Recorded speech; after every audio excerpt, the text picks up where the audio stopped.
Hello everybody and welcome to another special update here from the QPW team. My name is Davyd and I'm sure many of you have already seen me and my partner Bella in many of the videos here on our YouTube channel.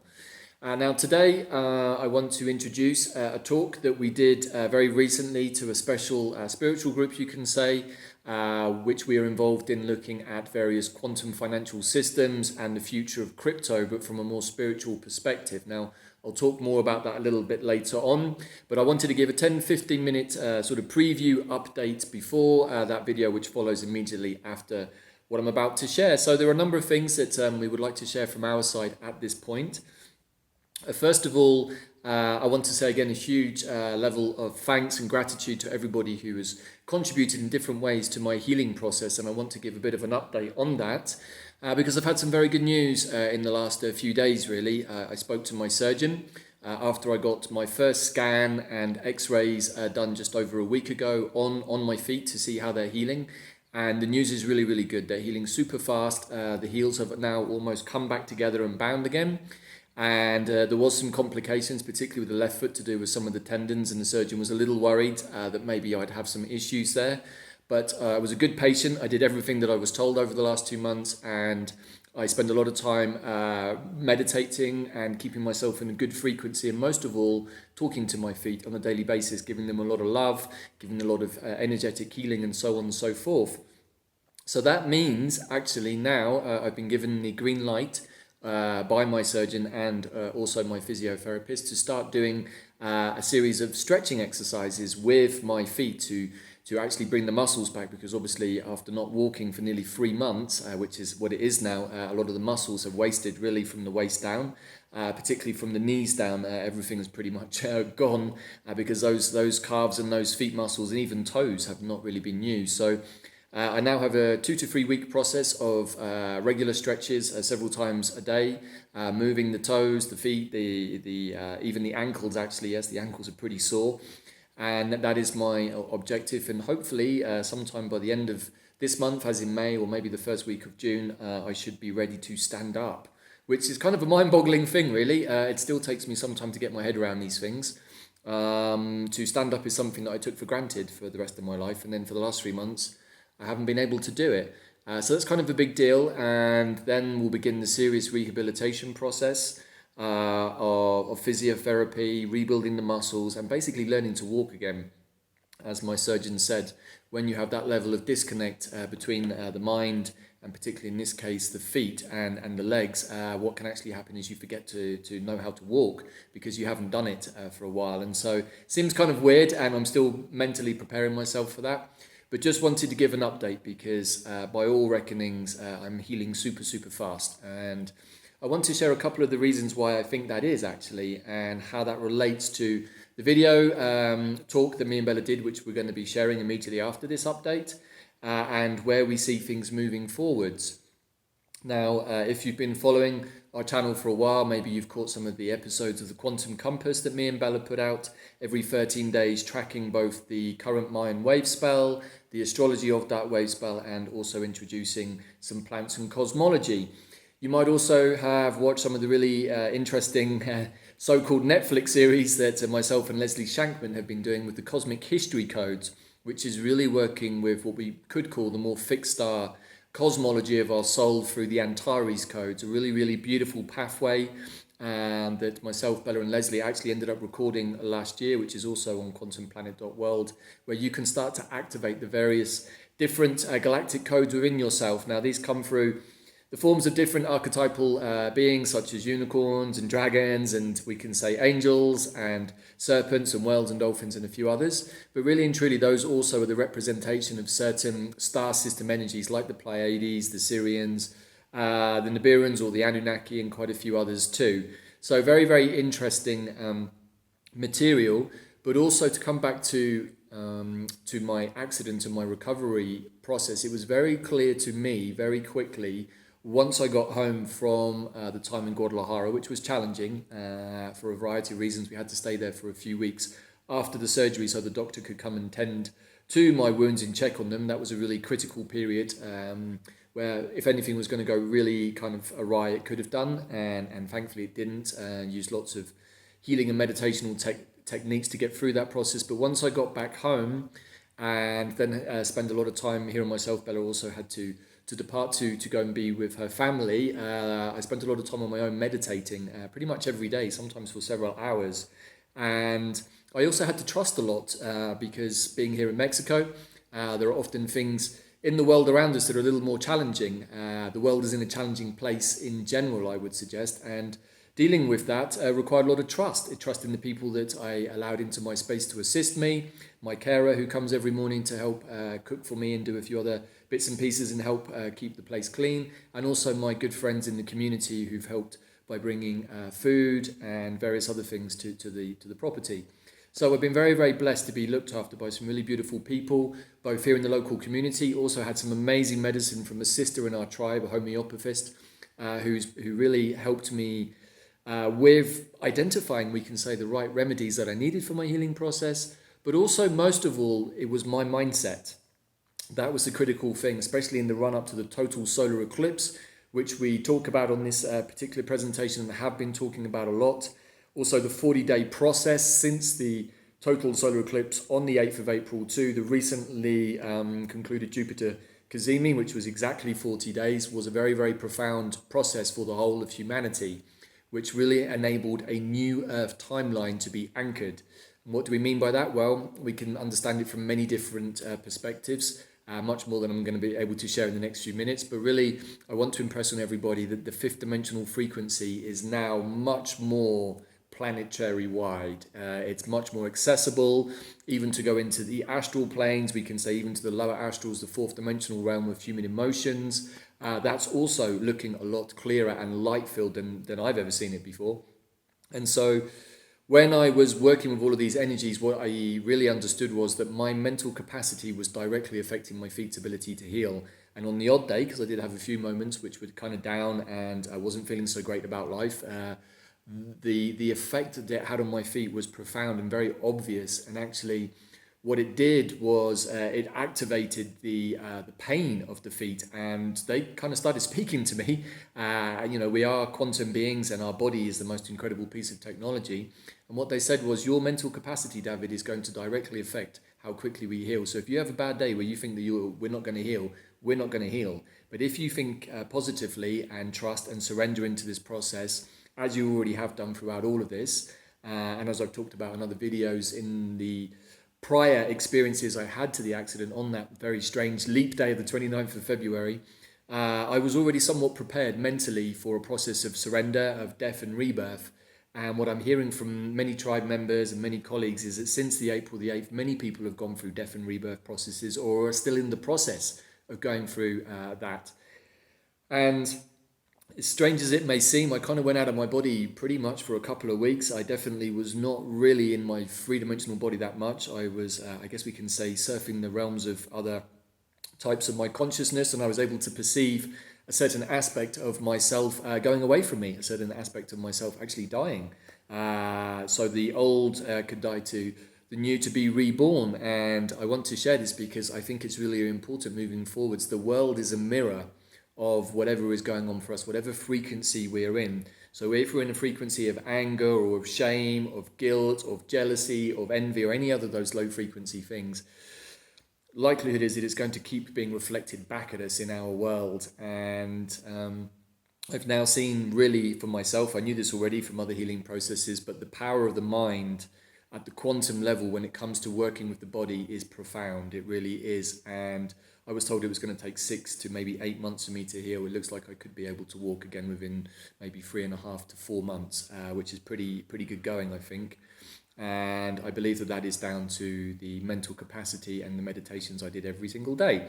So that's by way of a bit of an update, but it's also talking about where we are at right now and where we're going. So this particular presentation that myself and Bella were invited to do just recently was to a particular spiritual group around crypto, actually, and how to infuse spirituality into a crypto coin, and looking at quantum financial systems. Now, I don't want to go too much into the details of that, but you will hear us reference it because the talk we give was really around how to infuse a coin with quantum thinking, because if the coin is going to work, it needs to be backed by something reliable, and that is quantum intelligence.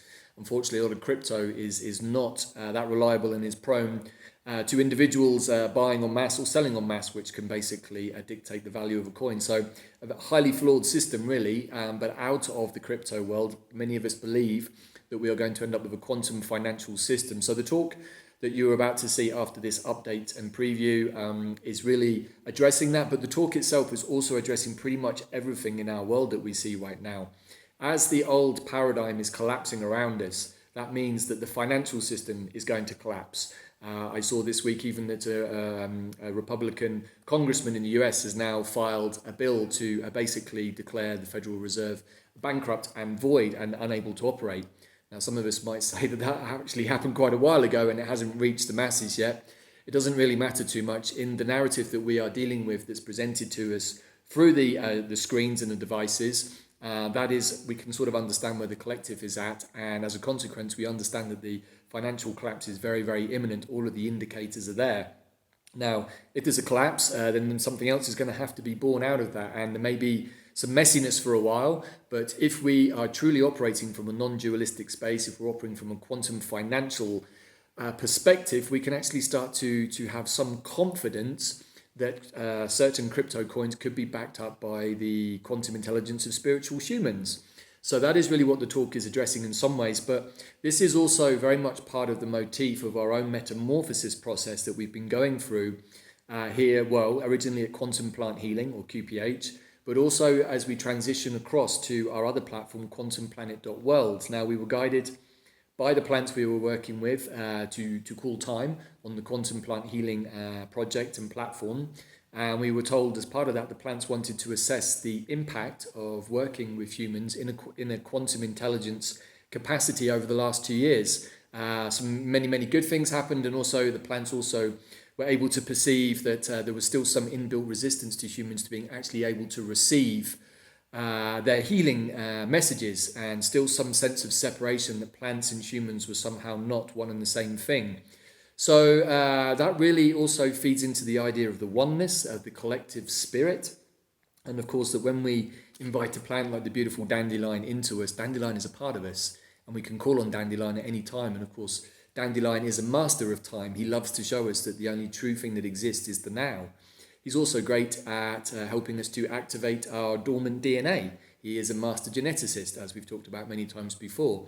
So when we have that technology already inside of us, we can call on it at any point. We don't necessarily have to put plants outside of us, but we also don't sit back and kind of have a passive response. We can dynamically interact with the plant intelligences in the same way that we dynamically interact with our emotional body and also our higher self, or intuitive body, we can say.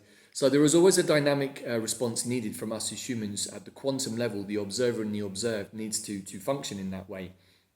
So quantumplanet.world is really where we are now putting a lot of our energy, as we perceive that the time for that in-depth, really deep shadow work and healing is really past. That kind of came to its conclusion, quite a few of us now realize, on April the 8th. And we've been on a different New Earth timeline on that 40-day voyage, we can say, of the collective. And we just arrived, many of us can perceive, into some sort of new frequency reality. It's still very new. We're still exploring it. We're still trying to work out how to navigate through it. And to that extent, myself and Bella have just recently released the first chapter in a special navigation guide to quantum consciousness, basically creating a galactic atlas for New Earth.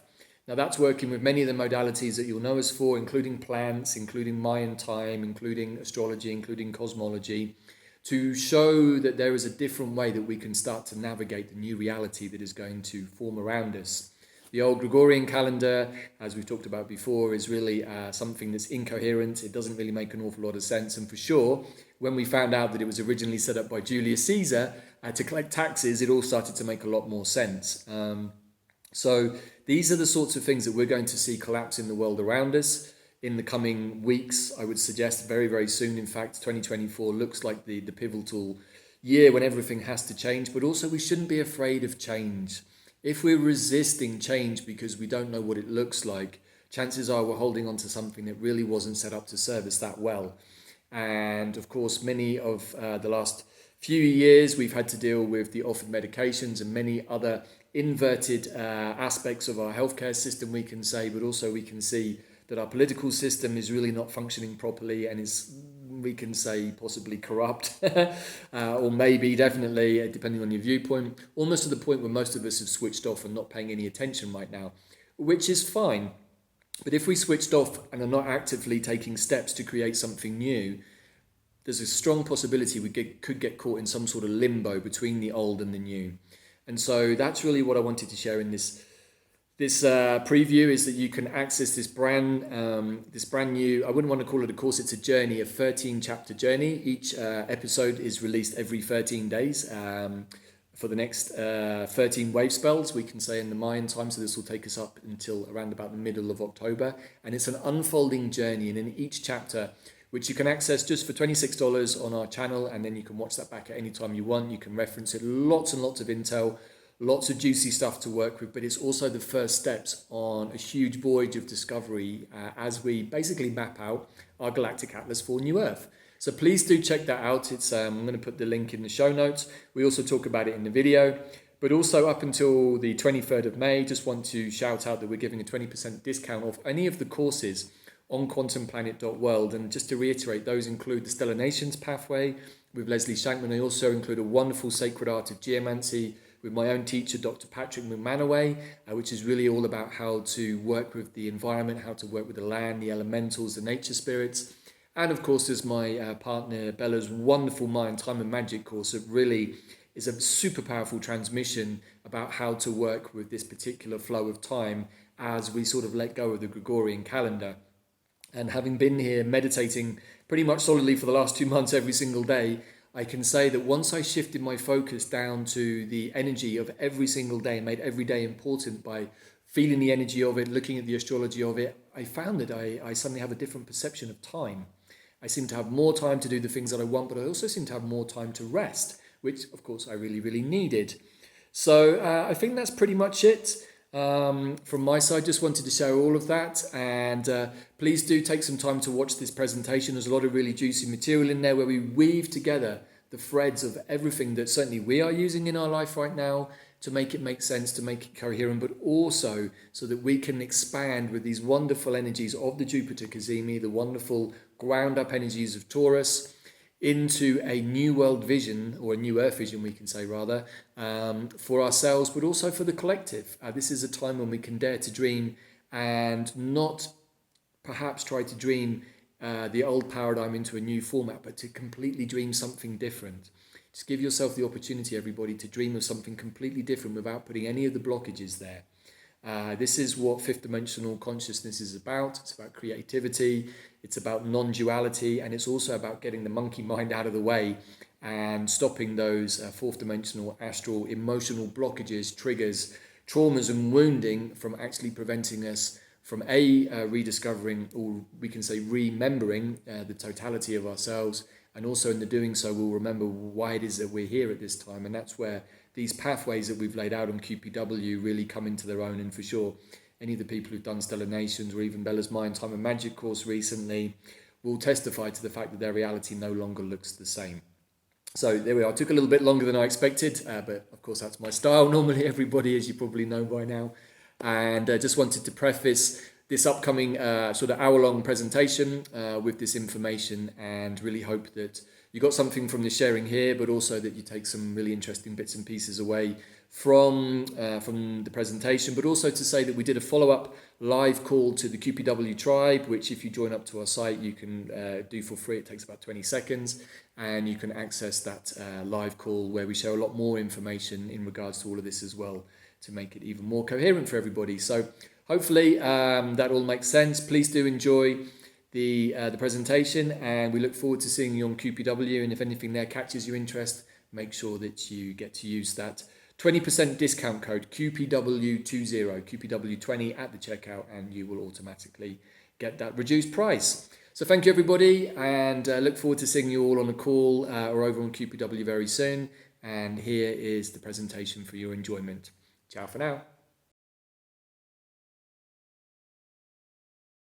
Thank you, everybody, for joining us. My name is Davyd Farrell, and with me is the one and only Thank you, Bella Alvarez. So today we're going to give a little bit of a brief overview about how to work with quantum plant intelligence, and then also how to work with a number of other modalities that we work with ourselves to really create a path to quantum consciousness, navigating with plants and stars. So we put together a little presentation, haven't we, Bella, to give some visuals and some focus to this.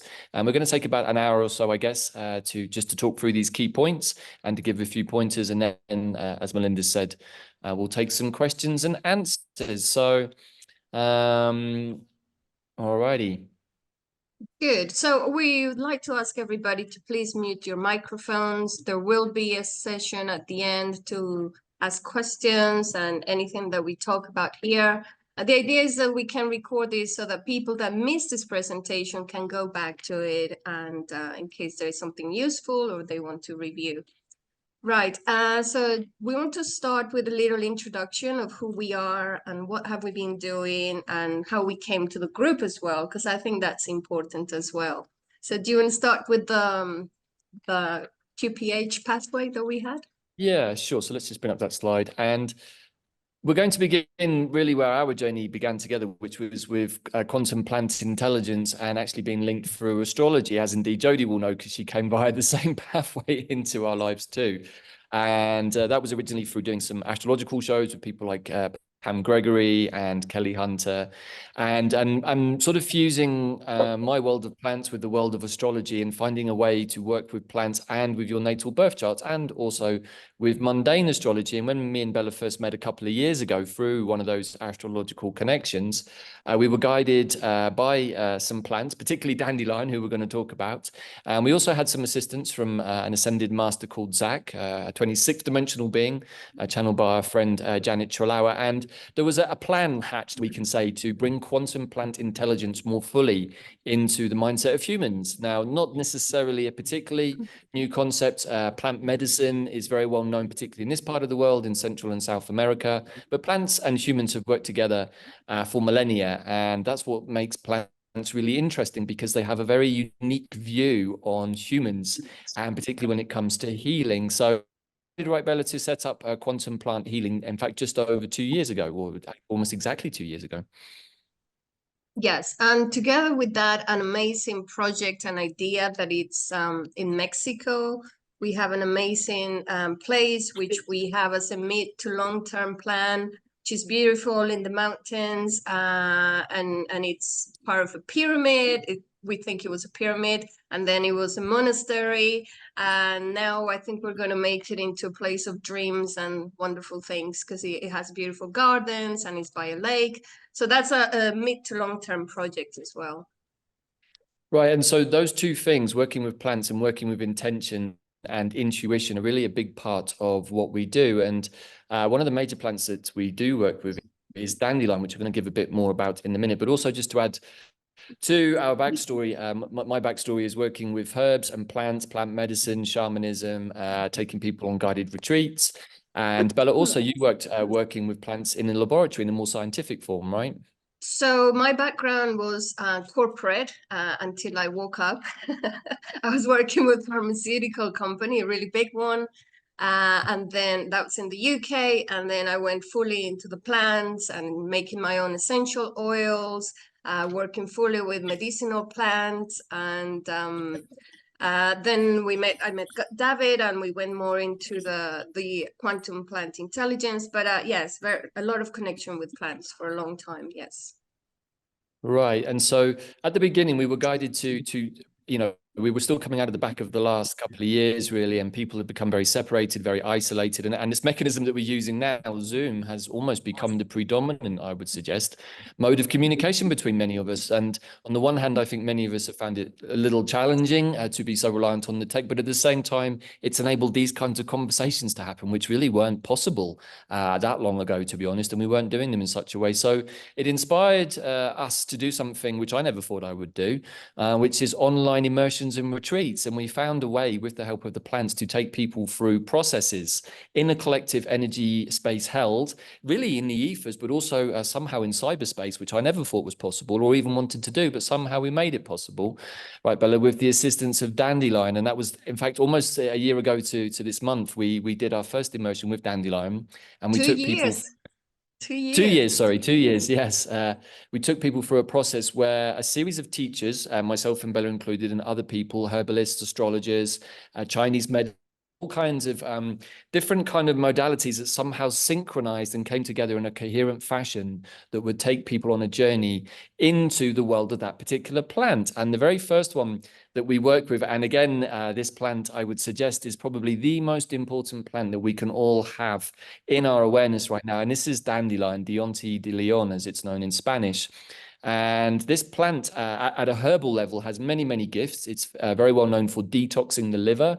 And that's probably, as we would say, exhibit A here in the world of plants. The need to detox heavy metals out of the body is imperative, absolutely imperative. We live in a society that has poisoned us, unfortunately, for most of our lives with heavy metals and toxins in the air, in the water, in our food, almost everywhere.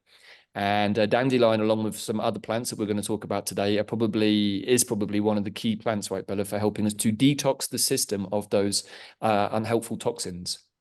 Yes, but what the plants wanted to show us and teach us and help us communicate to other people was the aspect of our multidimensionality. They wanted to show us that we're not just in 3D, that we have a 4D, 5D, and that we can work with this higher self aspect of ourselves and how to embody it more and more.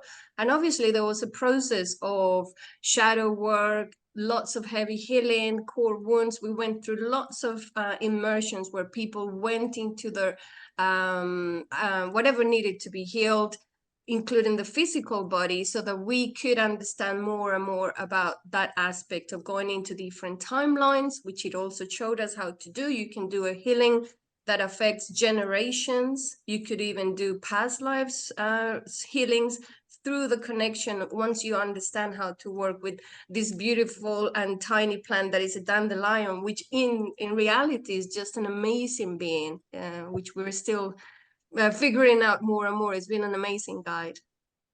So one of the interesting things that started to emerge when we worked with dandelion was that dandelion as a being, is incredibly powerful, and we're still trying to work out exactly who are some of these plant beings because their intelligence is vast. But what we did start to realize was that, of course, the clue is in the name, the lion's tooth. This is a plant that very much has a connection to the Leo or Leonine energy, and thus also has a connection to Sirius and the Lion's Gate. And so when we organized the dandelion immersion, it was actually around the time of the Lion's Gate portal. And what that did was it opened up literally a channel for this plant or this being really to communicate with all of us much more fully and thoroughly. And that's where the herbalism and the quantum plant intelligence are a little different. Herbalism often generally focuses on a condition in the body, whereas the quantum plant intelligence that we're working with and have been for quite a long time now also shows us other gifts of wisdom and intelligence that are not always strictly related to healing. So in the case of dandelion, the top 3 things that we've learned about dandelion, although there are many, is first of all, that dandelion is a time traveler. He teaches us how to break down the concept of time and show us that past, present, and future are all the same thing. And the only thing that truly exists is now.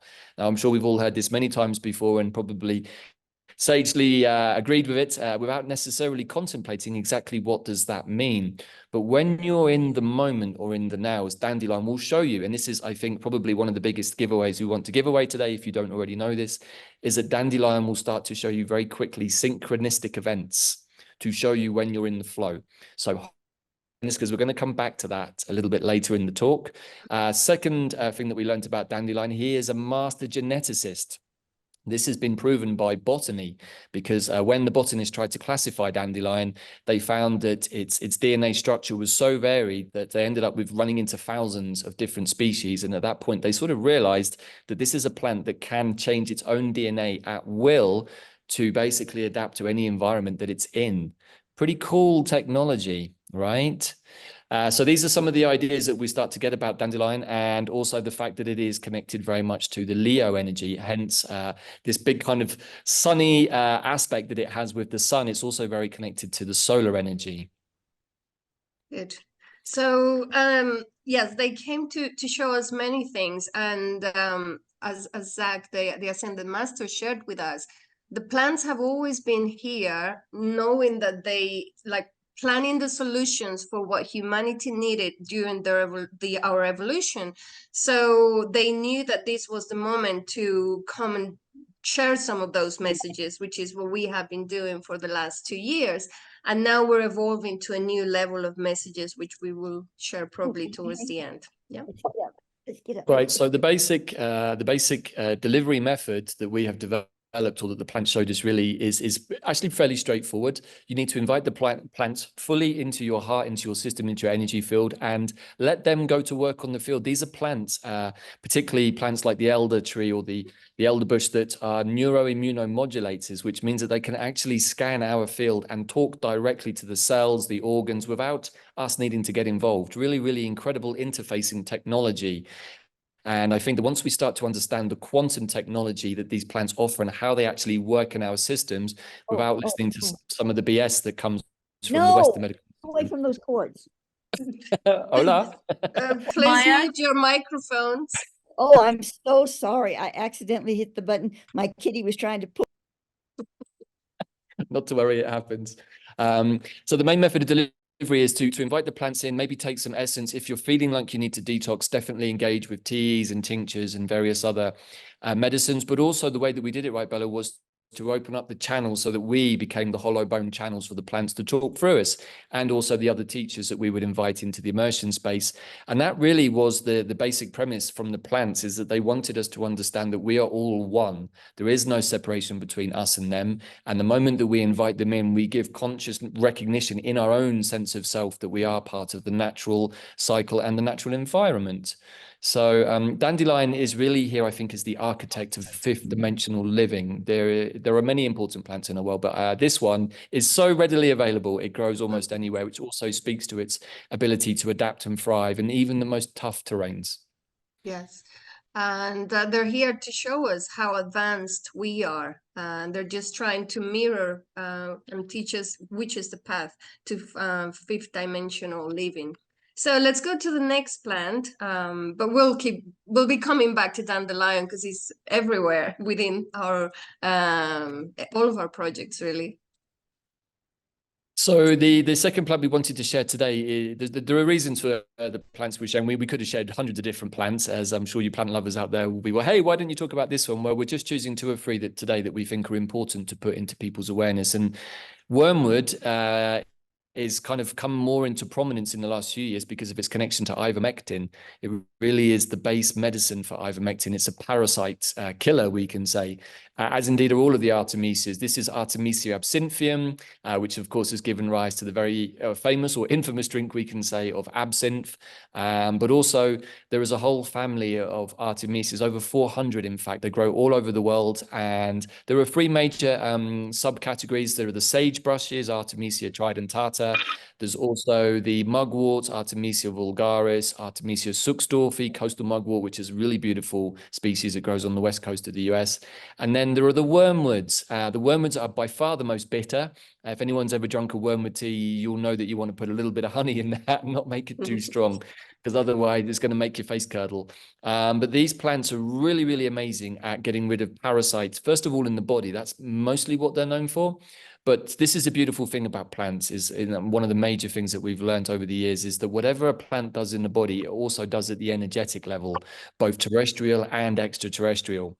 Now, without going too far out and going too woo-woo, Artemisia absinthium particularly specializes in off-planet parasitic energies, of which we've had a lot to deal with over the last 4 years. So these are plants that if you've never done a parasite cleanse before, I would recommend doing one immediately. I generally do a parasite cleanse every 18 months if I can, but I've done so much work with wormwood over the years that I just kind of top up a little bit with tinctures when I feel I need it. But right now, we have been dealing over the last 4 years, particularly with a very parasitic energy. So with clear intention and with the application of medicines like the Artemisias, we can actually cleanse our system both for physical parasites in the gut maybe, or in the organs, in the digestive tract, or we can actually remove them at the energetic level where they might be feeding parasitically on our energy. Very, very important, very strong plants. And it's not only the wormwood, we work with many other artemisias. We had an immersion where we talked about many of them, and we shared a lot of information about them. Very powerful clan. And another one that works really well with wormwood, we mentioned it in the Quantum Compass show, which is our YouTube show, and it's horsetail. And maybe we can mention it here too, which is a very important plant also for detoxing, for getting rid of heavy metals, but also to bring more silica into our bodies, which is really important when it comes to being able to receive more light in the middle of this process of being in the photon belt and receiving more light. Our bodies are undergoing this metamorphosis, and we need to be able to receive more and more light. And that is part of this change of carbon to silica bodies, and horsetail is helping with that, and is also really good at doing similar energetic things as wormwood. They work really well together. That's one of the other amazing things that we started to learn, was that plants can be alchemized to work together. When you're working consciously and having almost like conversations, we can say at the quantum level with plant intelligences, we can invite them in. We can say, hey, I really need some I've got some issues going on here. Can you help me with this? We also use our pendulums a lot sometimes, where when we were initially communicating with plants, to talk with plant spirits through the pendulum until the friendship or recognition become stronger. I certainly did that a lot when I first started out on the plant path about a decade ago. These days, it's a lot more straightforward. I've learned the language of the plants, and they tend to communicate a lot through pictures and synchronicity, hence why dandelion is such an important part of this process. Once you understand that plants want to keep you in the flow and keep pointing you, they really, really work with your higher self's intuition in that way. And you start to learn that the language of plants is something quite different. And when we say we have conversations, I often think people think that we're having, picked up the mobile phone and we're in a half an hour chat back and forth. And it's not exactly like that, but in the meditation space, if we take a bit of essence and we call the plant in, we can have these intuitive images or ideas or sensations or feelings that come through. And after a while, we start to understand, oh, like this is an anchor energy for dandelion. He makes my energy field feel like this, or wormwood will come in and allow me to feel like this. But one of the amazing things about wormwood also is that it's very, very precise. It's a plant that has the details very much in its awareness. So at a quantum level, it likes to focus on doing things in the exact moment of time. So it also works very well with dandelion in this regard. Dandelion is all about divine timing and showing you that every moment is divine. It's like you can never do anything wrong with dandelion. He's one of the most cheerful plant spirits you'll ever meet, but he also always wants you to have fun. The wormwoods and the artemisias are a little more serious. They often have to deal with the more heavy duty, we can say, dark arts end of the spectrum. They're very, very scorpionic. The artemisias, they feel very much like sisters in that regard from the world of the Scorpios. And they want to deal with shadow. They really want to help you illuminate those parts of your energy field, the bits that are maybe blindsiding you or that you can't see. And they will assist you. Mugwort particularly is very, very good at removing all kinds of unhelpful intrusions and energies and various things that probably you don't want in your system. Attachments, even kind of energetic beings that maybe have got attached to emotional traumas. The wormwoods, the mugworts, they're very, very good at removing these, again, within intention and attention. So wonderful, wonderful plants, very, very hardy, very easy to grow wormwood, to be honest. And yeah, there are over 400 different species. So we got to meet, I think, 30 or 40 different ones, didn't we, on the immersion, Bella? We got people to go out and meet their local artemisias and send pictures. So we had people on 6 continents searching for their local artemisias, which was really beautiful because they are a very beautiful family. We did an amazing connection. We activated the ley lines of the earth through the Artemisias network. And at the moment of the activation, there were 3 earthquakes where we were in Mexico. So it was pretty powerful. And it was only our 2nd immersion. So it was exciting as well. And Good. as a final, as a final thought, Bella, at the quantum level, also what we know about the artemisias, and you can understand this from moxibustion, which is the Chinese medicine art of burning moxa or Chinese mugwort over an acupuncture point. This is dragon medicine. This works with the meridian lines of both the body, but as Bella also just said, it can work with the meridian lines of planet Earth. So these are some of the more quantum aspects of plant intelligence that you only really get to find out when you engage with them at the personal level. So just wanted to share that too. Something really important here too, when we talked about the wormwood and horsetail, the removal of graphene, as we know, is one of the bad things that have been happening. It's everywhere. It's in the food, it's in chemtrails is everywhere. So wormwood and horsetail, really important to get rid of graphene and other toxins. Yeah, I think I mentioned that, Bella, on the original call when I connected with this group about the need to cleanse graphene out of the system. It's a problem for all of us, and horsetail is incredibly good at removing graphene. You will even see it passing through your system sometimes in your urine when you're on a horsetail detox of graphene, which gives you some indication of how much we've actually absorbed into our field. So again, these dense particles are not assisting us. They're also highly prone to being activated by electromagnetic frequencies and signals and getting activated in that way. So yes, I agree with Bella here that horsetail and dandelion are very, very much conducive to removing those kind of heavy metal-based toxins in the system. Very important plants. Good. And we're moving now to share a little bit of what we do. I feel we need to share why we came to this group and what do we see moving forward when it comes to manifesting and creating abundance. So we do have a show on YouTube called The Quantum Compass Show. Davyd does interviews with other people, but this is the one we do together. And we cover astrology. I cover the Mayan time. And we also talk about plants. So it's like a navigation guide or a quantum compass for every 2 weeks, roughly. Right. So this whole show really was born out of the fusion that came out of doing the immersions, where after the dandelion, we kind of stepped into a space of doing 13-day immersions, tying in with very, very powerful Mayan time or wave spells. And what those wave spells give you is a beautiful 13-day container in which to do magic processes, manifestation processes, but also healing processes. And when you're in a held container, even if you're having a couple of bad days, which often in the healing process is likely, there's always the sense that it's only going to go on for a few days because the structure of the Mayan time, and particularly the wave spells, gives you this beautiful container in which anything can be shifted through, released, or even manifested, depending, of course, on the size of the manifestation, but in a very, very coherent and aligned way. And as we move into this new phase of the Earth's process of the shift, of the ascension, if you would like, one of the things that I think that is going to be challenging for the collective is the realization that our time sequencing that we live by, the so-called Gregorian calendar, is actually incoherent. I'm sure we all know that already. But as Bella discovered, or as we discovered when Bella was doing, putting together her Mayan time and magic course, the realization that the Gregorian calendar was originally set up by Julius Caesar and then codified by Pope Gregory much later showed us that the Gregorian calendar was actually set up for the purposes of collecting taxes right back in the Roman times.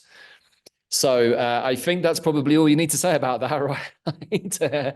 And I think in this moment, if we want to move forward in a new way, moving away from the old paradigm, we're going to need a new sense of time. I would say one of the biggest things I hear from people and have heard for many years, I just don't have enough time to engage with my healing work. I'm too busy doing this. I'm too busy doing this. And it's like, at what point are you going to be busy enough to look after yourself? And I think that that's one of the things that plants always want to teach us, right, Bella, is bring yourself back to being centered in self. And because if you're trying to help other people or doing, many other good things maybe, but at the cost of your own health, then you come to a point where you're no longer able to be in service to the maximum effect because you're not looking after yourself. So all of these pieces we are seeing and putting together into the quantum compass with the addition of astrology, right, Bella? Yes, which is one of the tools. We're not as professional astrologers, but we love it. And we have been working with astrology for quite a few years. And we've seen the importance of it as a compass of, at least if you're not into astrology, to know your sun sign, to know your moon, and to know your ascendant, because it's part of the information that helps you put together the compass, the GPS, for you to navigate your life, to know where your mission, your North Node is really important too, to know where you're moving ahead with your plans, with your projects, or if you're putting the energy in something that is not really for you, where you're going to maybe learn some things, but maybe you have to redirect your GPS at some point. Yeah, so the astrology is really important, and as Bella just said, you don't have to be an astrologer to fully understand even the basics of astrology. I would recommend at some point, maybe if you're interested in astrology, maybe just doing a basic astrology course. But Bella's pulled up a really helpful image here of something that is coming up in just a few days on May the 18th, a very, very powerful Jupiter cazimi, which was really the major focus of our most recent edition of Quantum Compass, which you can see on YouTube and came out just a couple of days ago. And what we were doing here was looking at the next wave spell that starts on Saturday, the 17th. It's called the Red Moon, which Bella's probably going to talk about in a minute. But also we were looking at the major astrological aspects or transits happening during that 13-day or moon period. And the two major ones coming up on our horizon are this Jupiter cazimi on Saturday. And a cazimi is when the sun is in conjunction directly with one of the planets. We just had one a few days ago in Uranus. This is all happening in the sign of Taurus. Very, very powerful energies of new beginnings right now. Lots of abundant energy with Venus also coming into Taurus. We've got Jupiter and Uranus in Taurus, and Taurus is very much about Mother Earth, ground up, abundance, foundations, and of course Jupiter is energy. Resources, exactly. Thank you, Bella. And Jupiter, very much the energy of expansion. So we can see that this is a really amazing time. If you've been doing your inner work, have got yourself set, and of course, with the work with the group here is very, very important for the creation of new quantum projects moving forward, including things like crypto coins and even quantum financial systems, possibly a bit further down the road. So this is how we set the Quantum Compass show up, and we look at the chart and we highlight the energy and just talk a little bit around it. And yeah. Yeah, it's mostly to let you know that there are very good moments to do certain moves. For example, when it comes to these kind of projects, we're in a perfect timing between now and the 23rd of May for these kind of projects to do with quantum or with blockchain or any of those things. And so it's good to know when there are open doors to move ahead with some of those projects. And astrology, we combine the astrology with the Mayan cosmology, and it's just an amazing path, and it's proven us to give us amazing results. And as Bella said, we have a very powerful full moon coming up also on the 23rd in Sagittarius, which again very much speaks of the energy of expansion, of abundance and moving forwards. But this is where the rub comes, is like we can read our astrology and we can act dynamically with it, or we can sit back and be passive. And if we do, then probably not so much is going to happen. And this is one of the major teachings from the plants, is to work with intention. Be very, very clear in your intentions, but also be coherent in where they're coming from. If you are dreaming way off piste and it's not really in alignment with what your higher self wants, it's probably going to be a lot more difficult to manifest. And if we have more base energies in our intentions, i.e. accumulation of power, status, wealth, then also maybe those things are not going to come out quite the way that we want either. But that's not to say that we can't have abundance. And in the new earth to come, I think we're going to value abundance in a different way. And what we're looking to do here, right, Bella, is create different, we can say, navigation charts, how to pull these various threads together and make them work for you. Mm-hmm. And one of the things that I brought to Quantum Planet Healing and quantumplanet.world, which is our other platform, is the concept of working with galactic time, which is some of the heritage we have from some of the Mayan cultures, which were in Mesoamerica. And what they showed us is that it's so important to get back into the natural cycles that are connected to the planets, to the moon. They track the movement of Venus, of the sun, of the moon, to such accuracy that now the scientists are measuring and realizing that they were much more accurate. And we're talking about even the times of about 1000 BC. And so many planets they were working with, we hadn't discovered them in these Western cultures for many centuries. So not only did they know about the cycles of the planets, but they also understood the concept of the energies of the days. So it's not like in the Gregorian calendar where it's just numbers like May 15 or whatever. Every single day has an energy that you can work with. If you're in a wave spell of 13 days, you can have a project or a healing project an idea or do something within this period of time, and it's always a creation. And then once one finishes, there is another one, and if you follow it, you can work with that energy depending on what you need to do. So it's a completely different way of seeing time, and it makes you be more in the moment and understanding our cycles, which are connected to nature, but also to bigger cosmic cycles. It's actually a really beautiful way to live or be that's different probably from what most of us are used to. And because of that, it can be a little challenging maybe at first to start to break down the overdependence on the Monday to Friday weekend kind of routine that we in the West have been heavily programmed into, mostly in a place of servitude, I would suggest. But when we start to work in a 13-day wave spell, with each 13 days having its own energy, and within those 13 days, each day having its own conceptual or nuanced energy within that 13-day wave spell, what you start to realize is that first of all, you perceive time differently. You become much more into the now. And secondly, you start to find that you have a lot more time, weirdly, because one of the catchphrases or key descriptions that we like to use around the mind time, right, Bella, is that time is art. And do you want to share something about that? Because I think it's a really beautiful way of describing this process.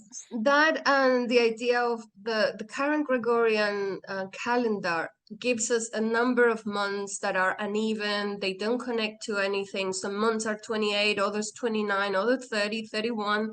They keep our mind confused, and they have numbers that don't relate to the number of the month it is. So it's all about getting our minds confused. And if your mind is not in synchronicity with the natural cycles, it's harder for you to manifest the reality that you want to manifest. So this is the importance of bringing it back to what we want to create, even with this project, and we'll talk more about this. But now we are synchronizing ourselves to a cycle of 13 moons, which is the natural cycle. Nature, women, we're all synchronized to 13 moons. We are also synchronized to number 13, which is the number of creation. So it's more about an invitation of like, okay, there is a different way of doing time, because if enough people are working with a coherent time or way of tracking time, then we can manifest as a group. But if we follow the Gregorian, it's just going to keep our minds completely confused and in something that doesn't take us anywhere. It's always going to be manipulated. So one of the big steps that we see everybody moving forward into the newer timeline, coherency, you're going to hear this word a lot, I think, moving forwards, particularly in spiritual circles, but particularly from us, coherency and resonance, and coming into resonance with your own divine blueprint for your life is a big part of what's about to happen for everybody. And rather than get pulled into what you think you should be doing or what somebody else expected of you, or maybe you went to university because mum and dad wanted you to be a lawyer and you ended up being a lawyer, but it's not really what you wanted to do. This is a time where we all get to actually remember who we are and why we came here and what is our purpose here on the planet at this time. And I think that for most humans, those would be two of the biggest questions we would ever ask ourselves. And of course, maybe some of the masses, they're distracted by the usual things, the box sets and endless holidays and whatever is being pumped out on the goggle box.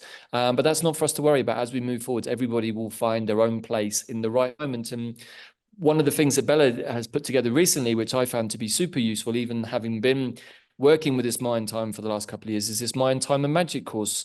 And there are several components to that, right, Bella? Yeah, so because we saw the results of working with these containers of wake spells of 13 days for healing and creative processes, and more people wanted to find out about it, I put together an online course, which is in our platform, quantumplanet.world. And there you get to know about the history of all of these ancient calendars, how to work more with the Mayan calendars, how to find out about your galactic signature, which is a code that talks to you about your higher spiritual life purpose. And so if you have a mission and you understand that there is a lot, you have gifts and talents that you can share with the world, then you get on track with what you're supposed to be doing. So the course covers the galactic signatures and also how to use all of these now for this moment, for manifestation and for this moment of evolution. We're in the middle of this big quantum shift, and I try to give the tools there for what we do, and using the Mayan time and magic. Yeah, it's an incredibly profound transmission really that Bella has channeled through here from her own lineage, her own spiritual lineage, her own cultural heritage as well. And it's very, very easy to follow. It's very much a mixture of reference guides, because there's quite a lot of material to learn. It is a slightly different language for those of us that are not used to it.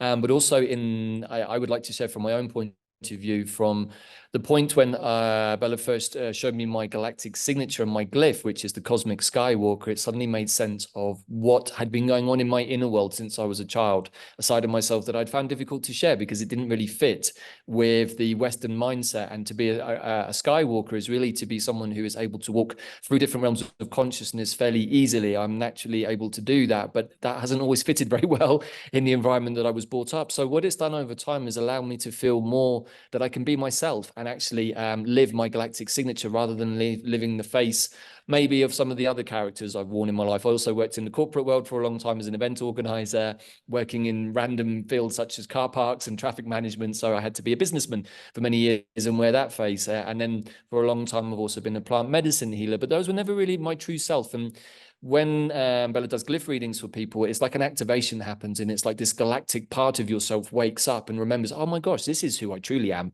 All of the other bits and pieces are facades and disguises, maybe even what we've picked up along the way.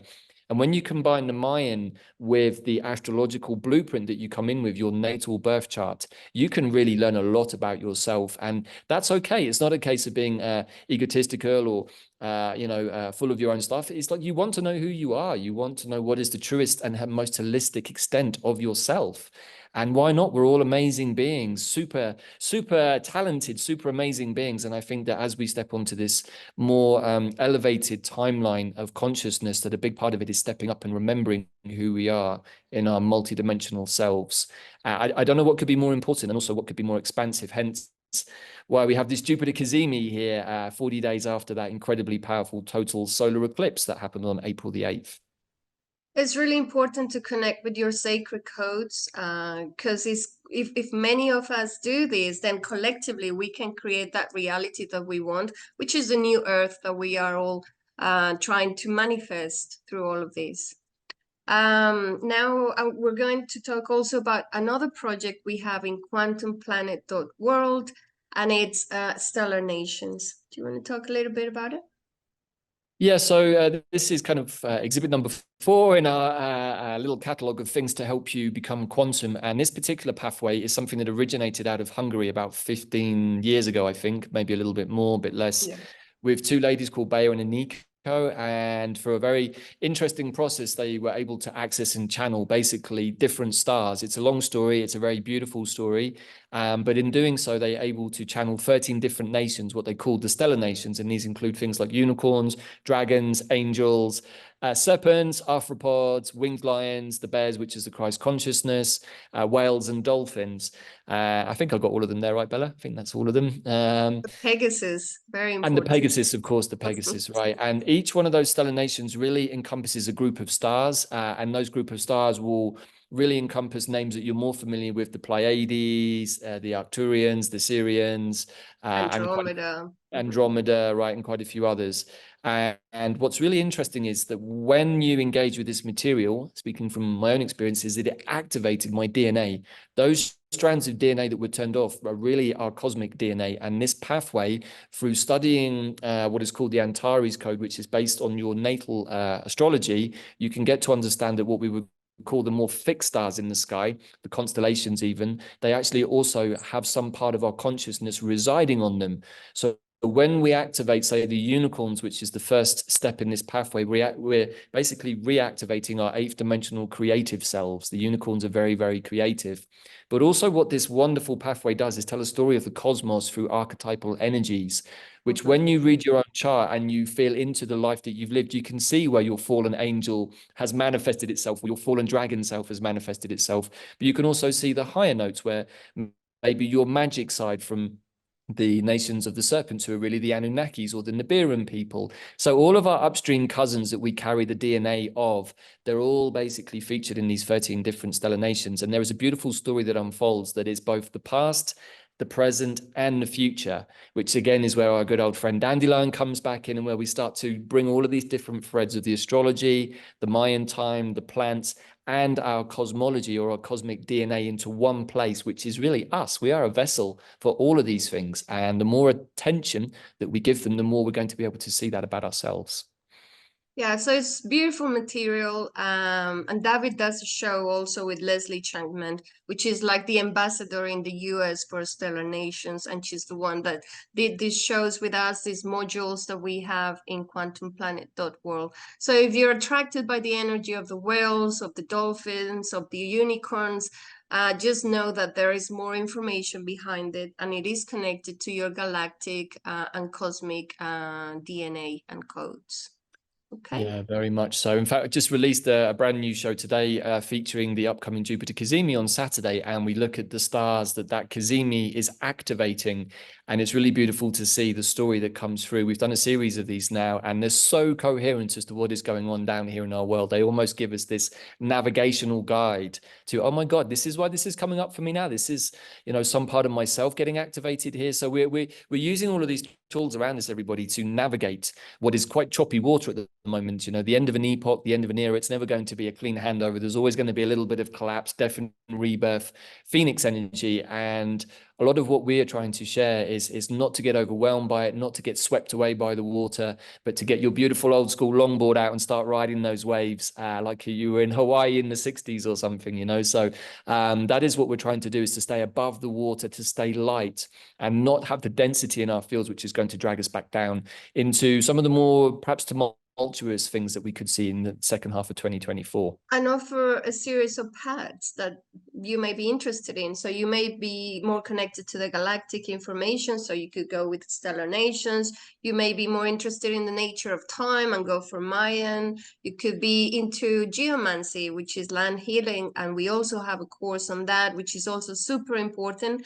Because part of what needs to happen at this moment for the planet is the reconnection of the planetary grid. Some of the nodes have been affected, and everything, like the way we've been living, our collective affects the planetary grid.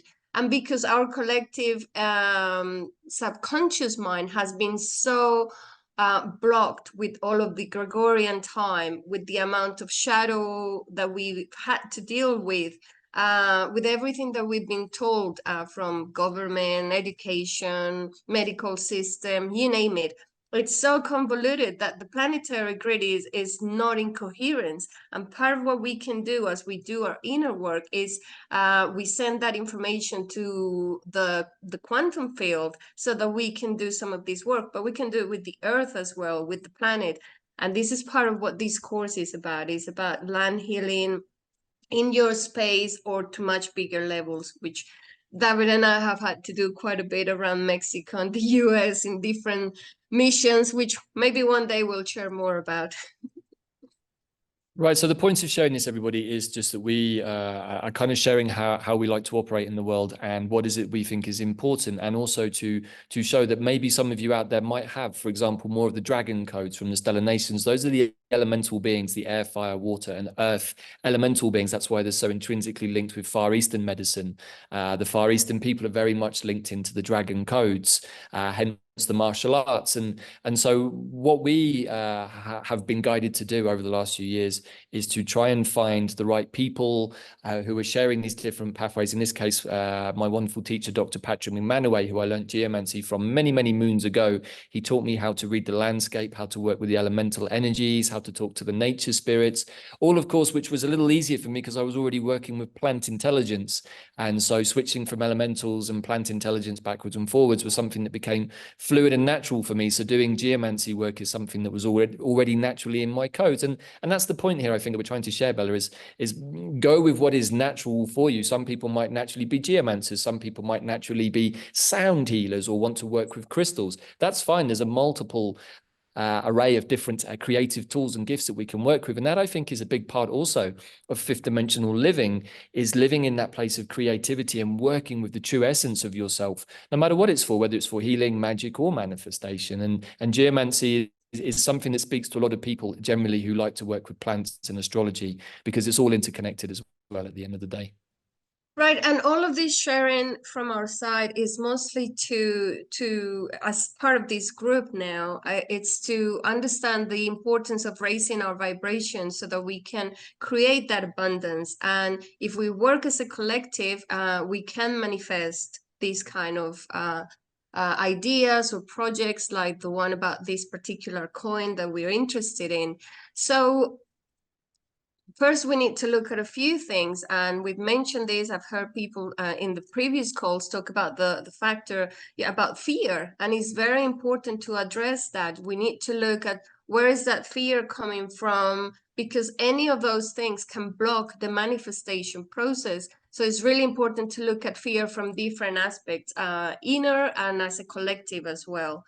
Do you want to talk about fear there before we move to? Yeah, it's never an easy topic to talk about, really, as indeed a lot of lower frequency stuff isn't. It kind of makes us all squirm a little bit and feel uncomfortable, which I guess is part of the issue here. And if we're carrying fear, and even this can get wrapped up in love. We were discussing this in the last few days. Sometimes the love of a mother wraps up her son in cotton wool, and he does, you know, she doesn't want him to get hurt, doesn't want him to pick up any pathogens, but also in wrapping him up so tightly, the little boy never gets to experience the bumps and scrapes of being a little boy. And so he's not super well equipped to adventure into the adult world when he hits 18. And that is a love that's based out of fear. And I think that we're looking at a lot of that in the collective right now, and it's being dressed up in you know, I want to be in the love and the light, but also what it's doing is preventing the more difficult frequencies from being released. And fear is one of those. I would say probably the most manipulated frequency that we have in us, or the one that's been used against us the most. And of course, the goggle box is one of those, the endless projections of various frequencies, maybe from 5G or HARP or any of those other modulating devices. They really go to work on our weaknesses and our vulnerabilities, which is looping back to the beginning of this presentation, is where the plants come in, because they also show us where those places are. And so we have to be honest with ourselves, meditate a lot. Am I getting triggered? Am I feeling anxious? Am I feeling afraid? If the answer to any of those is yes, there you go. That's where you need to start doing your inner work, because you're still carrying density if you're experiencing those things. And people get a bit angry sometimes, say, hey, it's my right to feel afraid. I'm feeling oppressed, or it's my right to be angry. Yeah, you can say that, that's fine. But while you're carrying those frequencies, it's going to be much harder to access the higher realms of consciousness, because it's keeping you in the density. That's kind of part of where the ego has to take a little bit of a humbling and say, actually, you know what? I think it's okay to acknowledge these things, because from a fifth dimensional perspective, there is no fear. It simply doesn't exist. It's a fourth dimensional emotional response to something. And if we're being triggered or manipulated in that place, then that is where we're going to have fear or anxiety. So yeah, definitely, if you're experiencing that, it's a job, it's a challenge, but sit and meditate with it and analyze where it's coming from, and then take a different view on it. And there are many different ways of working with those fears. Most of them are connected to core wounds when it comes. I mean, the collective ones, the collective fear is more to do with what we receive from external influences. But the personal fear comes from core wounds. And here's where we did a lot of work in quantum plant healing with the help of the plants. And we went through a deep inner work. But if you still feel that you haven't dealt, if there are fears that are keeping showing for you, it's because there is some wound of abandonment. Have you dealt with all of those and all of the layers going back to your childhood? With rejection, anything about lack of recognition, or basically at the bottom of it all is the feeling of not feeling loved, thinking that you weren't loved. And many times it's just the idea that that little child kind of assimilated. Many times it's not even true. It's just whatever your parents or whoever was taking care of you could do at the time. So we need to get to a point of awareness of where there was a bioshock, and so that we can release it and move on and transcend all of this information, so we can now manifest and raise our vibration and create what we want to create at this point. Exactly. And as a good Buddhist student for many years, one of my core meditations in my initial practice was on attachments and aversions, because according to Tibetan Buddhism, those are the only two sources of suffering or dukkha. And I didn't believe my lamas at first about this. I thought, no, there's got to be a lot more than just two. But to my surprise, I sat and meditated on this a lot over the years, and I found that it's true. All of my suffering in life was down to something that I was overly attached to or overly averse to. And so the more that we start to see these things about ourselves, the more that we can start to correct them, say, oh my God, I'm overly attached to my hoard of money maybe in my account, or I'm overly attached to my brand new car, and oh my God, it just got a scratch, and what am I going to do about that? Now that happened to me and Bella a while back, and we was like, well, okay, this is a really nice car that we just got, and we just drove it to Mexico, and booyaka, there we go, we got a dent in the side of the door. There we go. That was our truck's initiation to coming to Mexico, and we could have been cross about it, but we just had to take it on the chin and say somehow this is its warrior initiation to coming to Mexico. So, we're joking about this, but the point is that we can get overly bent out of shape and want to go and cause righteous retribution on whichever particular individual reversed their knackered car into our nice new car and left a dent in it, and we can get all bent out of shape about those things. Or we can suck it up and say, hey, it's just a car. It's got its own little warrior initiation now, the same as we did when we came to Mexico. And we can move forwards with lightness and laughter in our hearts rather than anger and retribution. And I think this is a really, really excellent way of dealing with lots of challenging projections, maybe from other people, challenging situations that may be arising in our world right now, or even challenging situations that may be about to arrive in our world right now. And I'm sure many of our audience listening today, particularly in relation to the coin, are going to be thinking about, well, what's the incoming financial situation? Is there going to be a collapse? Am I insured against that? Most general people are saying, look, there's going to be some level of loss, but it depends on your attachment to what you're losing that's probably going to cause you the suffering. So money is very, very transient. As my teacher, Dr. Patrick Emmanuel, would say, he said it's energy and it can be transferred. But he said, like all things, if it's hoarded and kept in a vault, it goes stagnant. That energy will go stagnant. Better to keep the flow moving. So a lot of this is about energetic flow and about not being attached too much to anything, including our own sense of self, right, Bella? That's also important. And understanding that a coin or a cryptocurrency also has a consciousness, that if we raise our vibration, we can make it move to our favor if we are all working in the same frequency. And in order to achieve that higher vibration, we need to be looking at some of these things, like, for example, judgment. If there is still self-judgment, or you're still judging the other, there is a lot of work to be done, because it will just keep on bringing more of the same. It will just keep on repeating until you learn whatever you need to learn from that judgment.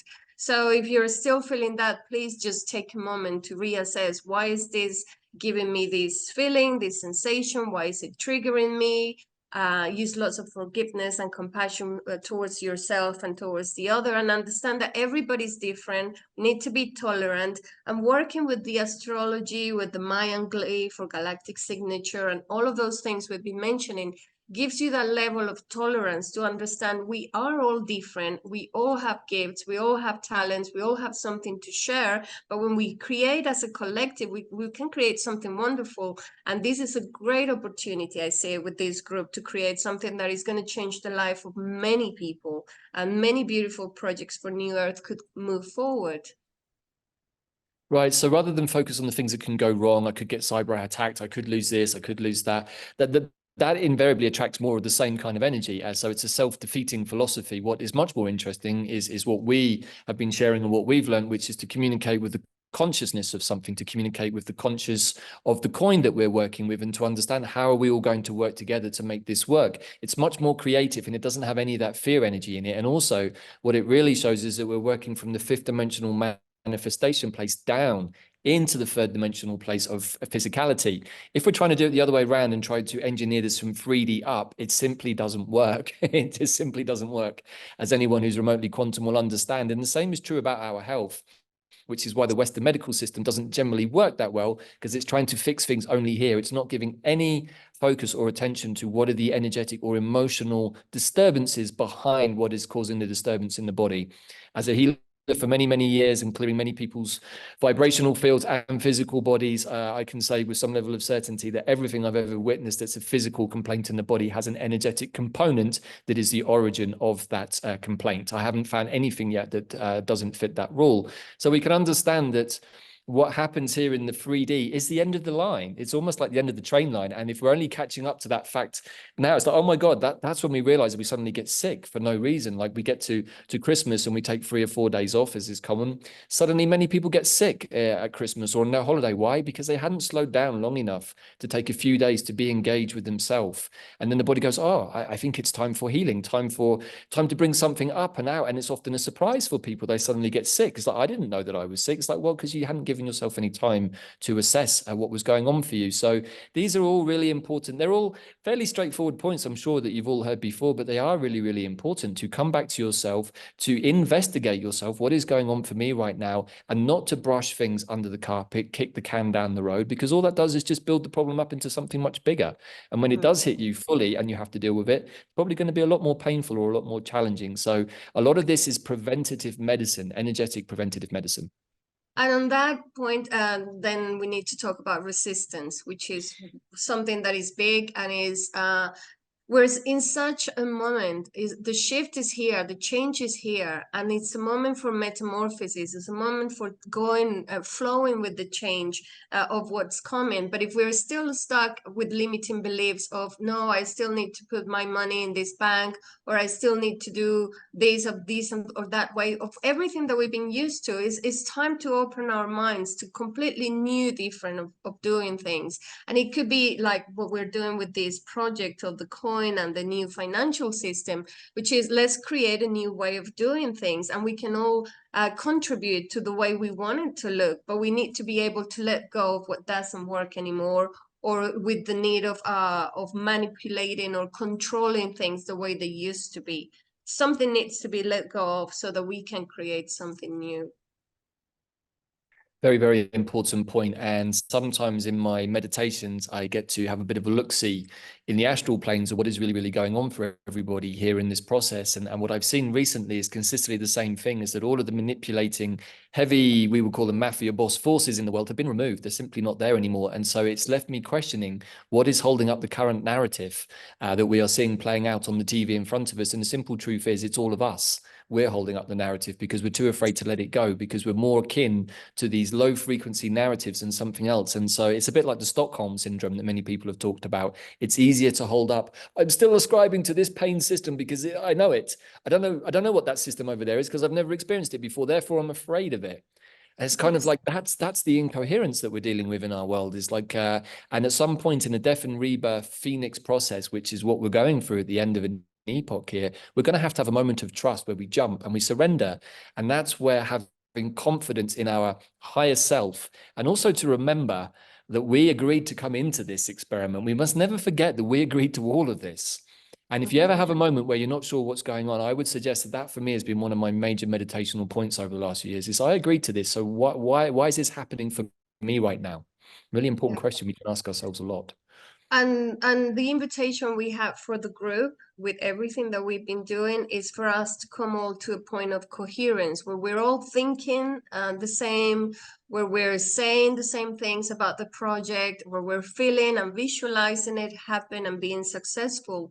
But if there are too many doubts or fears or things like that, then it could jeopardize the project, I think. And I think we can do this. There are a lot of spiritual people I know in this group, many people that have done lots of amazing work. And I think it's very possible that we create something amazing.